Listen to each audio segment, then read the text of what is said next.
Porsche Macanas už 10 200 nupirktas insurance naktinėme aukcione. Va tokį gražuolį nupirko klientas ir mes jau dabar jį parvežėm į New Yorką ir iš tikrųjų šiandien jau kai rodom, jis yra pakrautas.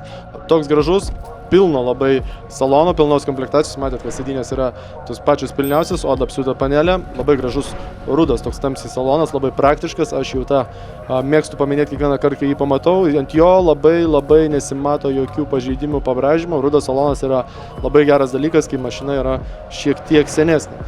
Tai va tokie automobiliai, naktiniai aukcionai ir visi jų variantai, visada juos galima rasti Telegram grupėje Bidauto, labai lengva prisijungti, susirandat Bidauto Telegram grupę ir tiesiog žiūrit, ką mes įkeliam kiekvieną dieną, o keliam mes dieninius aukcionus su visa informacija, tai yra ar dokumentai tinka, kas yra pardavėjas, kiek kainuos parvežimas ir kiek gali preliminariai kainuoti toks ar anoks automobilis pagal tai, kokia buvo paskutinė 3 mėnesių pardavimo kaina tokiam modeliui.